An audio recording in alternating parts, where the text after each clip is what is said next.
কুমিল্লা জেলায় ১১টি সংসদীয় আসন রয়েছে। এর মধ্যে আমরা একটি আসন নিয়ে আলোচনা করব।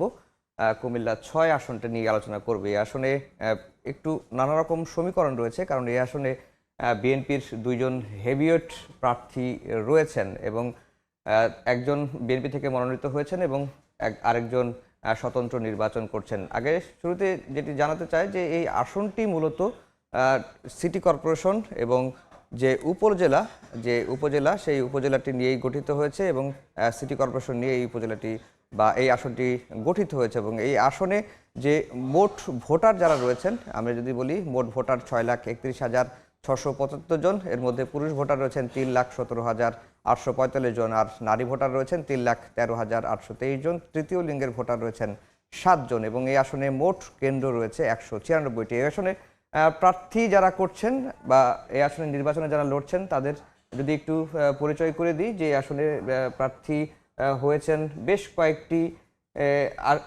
বেশ কয়েকজন প্রার্থী রয়েছেন। এর মধ্যে বিএনপির ২ জন প্রার্থী রয়েছেন। বিএনপির প্রার্থী হচ্ছেন মনিরুল হক চৌধুরী, তিনি বিএনপি চেয়ারপারসনের উপদেষ্টা এবং সাবেক ৩ বারের এমপি। এর পরে রয়েছেন দাঁড়িপাল্লার প্রার্থী কাজী দীন মোহাম্মদ, তিনি জামায়াতের মহানগর সেক্রেটারি এবং কেন্দ্রীয় কর্মপরিষদ সদস্য। এর বাইরে হাজী আমিনুর রহমান ইয়াসিন রয়েছেন, তিনি স্বতন্ত্র প্রার্থী হয়ে লড়ছেন এবং তিনিও কিন্তু বিএনপি চেয়ারপারসন উপদেষ্টা। এবং এই আসনের যে খবর, এর বাইরে আমি আসনের খবর একটু জানতে চাই, আমাদের সহকর্মীদের কাছ থেকে খবরটি জানবো। এই আসনের আরও বিস্তারিত খবর জানবো, আমাদের একজন সহকর্মী রয়েছেন ইশতিয়াক, তিনি আমাদেরকে জানাবেন। এই কুমিল্লা ৬ আসনে বিএনপির একজন বিএনপির মনোনীত প্রার্থী রয়েছেন এবং বিএনপির একজন হেভিওয়েট প্রার্থী, যিনি আগেও নির্বাচন করতে চেয়েছিলেন বিএনপি চেয়ারপারসনের উপদেষ্টা। সমীকরণটা কি এই আসনের?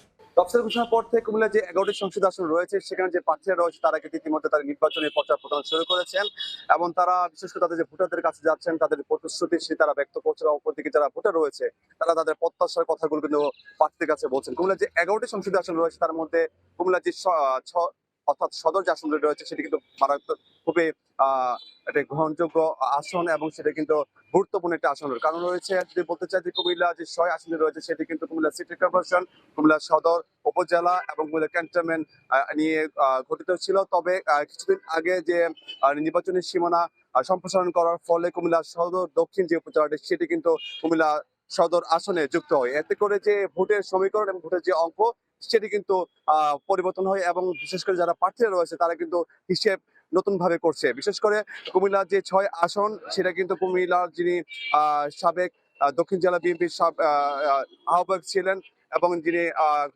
চেয়ারপারসনের উপদেষ্টা হাজী আমিনুর রশিদ ইয়াসিন, তিনি কিন্তু এখানে দীর্ঘ ১৬ বছর ধরে নেতা কর্মীদের পাশে ছিলেন। তার পাশাপাশি সীমানা যেহেতু সদর দক্ষিণ যেহেতু কুমিল্লা ৬ যুক্ত হয়েছে, সেখানকার একজন হেভিওয়েট প্রার্থী মনিরুল হক চৌধুরী, তিনি কিন্তু চেয়ারপারসনের উপদেষ্টা, তিনি কিন্তু বিএনপি থেকে মনোনয়ন পেয়েছেন। এবং কুমিল্লা যে জামাতের আরেকজন প্রার্থী রয়েছে, কুমিল্লা মহানগরী আমির কাজী দীন মোহাম্মদ, তিনি জামাতের একজন একক প্রার্থী, তাকে কিন্তু এনসিপি তাকে সমর্থন দিয়েছে। সবকিছু মিলে বলতে গেলে বিএনপির ২ ভাগে বিভক্তি হয়ে রয়েছে এবং তার পাশে জামাতের একক প্রার্থী। এই যে ২টি সমীকরণ নিয়ে কিন্তু প্রার্থীরা এখন এই মুহূর্তে ভোটের হিসাব নিকাশ করছে এবং যারা ভোটার রয়েছে তারাও কিন্তু এই হিসাব নিকাশ করে কিন্তু তারা বলছে যে তারা ভোট প্রয়োগ করবে। তো এই ছিল আমার কাছে সর্বশেষ কুমিল্লা ৬ আসন থেকে ভোটের হওয়ার।